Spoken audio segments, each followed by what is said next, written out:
তো দেখতে পাচ্ছ এই যে মাছ তরকারি, এটা আজকে আমরা রান্না করলাম। কেমন করে রান্না করলাম, কীভাবে রান্না করলাম, চলো ভিডিওটা আগে দেখো। এই যে একদম লটপটের তরকারি, চলো পুরো ভিডিওটা দেখো, তাহলে বুঝতে পারবা কেমন করে তরকারি রান্না করলাম। হ্যালো বন্ধুরা, কেমন আছো সবাই? আশা করছি সবাই ভালো আছো, আমিও ভালো আছি। তো প্রথমের ভিডিওটা দেখে বুঝতে পারলে যে আজকে কি ভিডিও। তো আজকে ভিডিওটা হচ্ছে মাছ তরকারি। তো প্রথমে আমরা তেলটা গরম করে নিয়ে মাছ দিয়ে দিলাম। মাছ দেওয়ার পর মাছগুলো ভাজা করে নেবো আগে। তো প্রায় ভাজা হয়ে গেছে, মাছ ভাজাগুলো এখন নামে নেবো, একটা করে নামাবো, ভালো করে নামাবো না সেটা ভাঙে যাবে। তো ওটা নামার পর আরেকবার দিয়ে দিলাম। মাছগুলো ভালো করে ভাজা করতে হবে, না সেটা পরে দিলে গুঁড়ো হয়ে যাবে। তাই মাছগুলো একটু ভালো করে ভাজতে হবে। তো এই ভাজাটাও আমার কমপ্লিট হয়ে গেল। এটা আগে নামিয়ে নিই ভালো করে, এবার আবার ভাজবো। তো এগুলো হচ্ছে মাথা, একটা মাছের মাথার দুটো ফাড়িয়েছিলাম, তো ওটাই ভাজা করবো।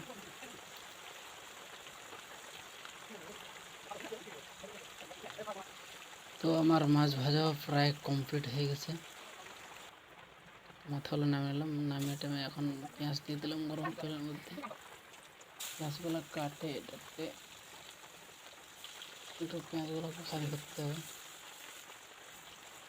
পেঁয়াজগুলো কষানি হয়ে যাওয়ার পর মশলা দিয়ে দিলাম একবারে, তার থেকে এখানে দিয়ে দিলাম। তারপরে মশলা পেঁয়াজ কষা হয়ে গেলে একটু লবণ দিয়ে দিই, পেঁয়াজগুলো গলবে একটু রং দিয়ে দিই কালার করার জন্য। হচ্ছে আলুটা দিয়ে দিলাম। এখন সবগুলো এক জায়গায় মিক্স করে এদিক ওদিক নাড়াবো। তারপরে হচ্ছে একটু দেবো হচ্ছে কষানোর জন্য জল। আগে টমেটোটা দিয়ে দিই, তাহলে আলু আর টমেটো একসাথে সিদ্ধ হয়ে যাবে। টমেটোটা দেওয়া হয়ে গেল, মেশাল করে নিলাম। তো রং একটু কম মনে হচ্ছিল, তার একটু রং দিয়ে দিলাম। রং দিয়ে একটু নেড়ে দিলাম, তারপরে কষানি জলটা দিয়ে দিলাম। একটু কষানি জল দিয়ে হবে না, তো বাটি করে আর একটু জল দিয়ে দিলাম। জল দিয়ে এখন দিয়ে দেবো একটু সিদ্ধ হতে। তো একটু ঢাকা দিয়ে দিই, তাহলে সিদ্ধটা তাড়াতাড়ি হবে। তাই জন্য কিছুক্ষণ ঢাকে রাখবো, 5 মিনিট থেকে 7 মিনিট ঢাকনি দিয়ে থুয়ে দেবো, তাহলে আলুটা সিদ্ধ হবে। তাছাড়া আলু সিদ্ধ না হলে খেতে ভালো লাগবে না, তার জন্য একটু আলুটা ভালো করে সিদ্ধ করছি।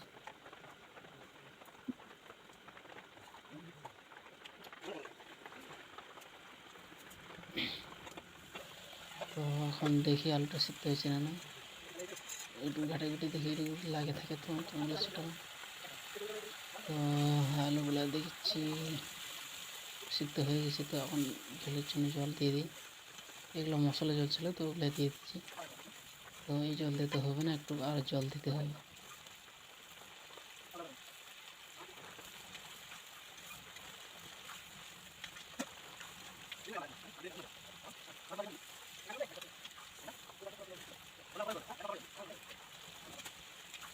আলুগুলো সিদ্ধ হয়ে গেছে একদম। তো একবারে ঝোলের জন্য জল দিয়ে দেবো, যাতে 5 জনের যেন হয়ে যায়। একবারে 6 জন জল দিয়ে দেবো। বাস জল দিয়ে এটাকে একটু ভালো করে ফুটিয়ে নিতে হবে। জল দেওয়ার পর আবার 5 মিনিট মতন ফুটালে ভালো হয়। তো 5 মিনিটের মতন ফুটিয়ে নেব, একটু আঁচটা বেশি করে দেবো।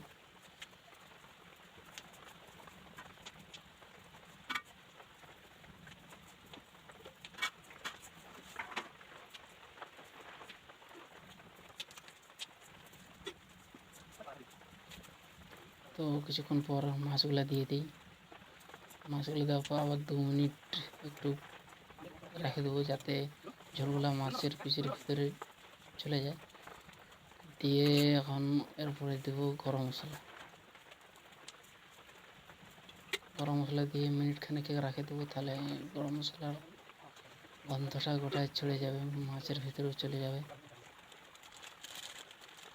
এটা গুঁড়া মশলা ছিল, ওটাই লাগিয়ে দিলাম।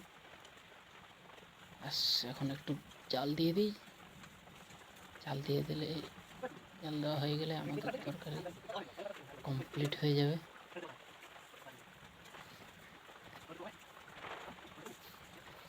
প্রায় কমপ্লিটের দিকে আমার তরকারি।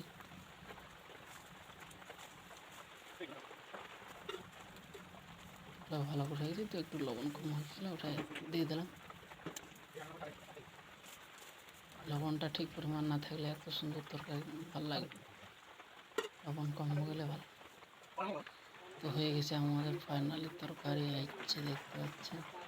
তরকারিটা দেখে কেমন মনে হচ্ছে, কী টেস্ট হবে না না হবে সেটা কমেন্ট করে বলবেন, যে তরকারিটা কেমন দেখতে কেমন হয়েছে আর খেতে কেমন হতে পারে, অবশ্যই কমেন্ট করে জানাবেন।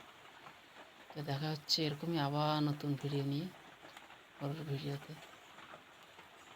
এখন tata, bye bye, good bye.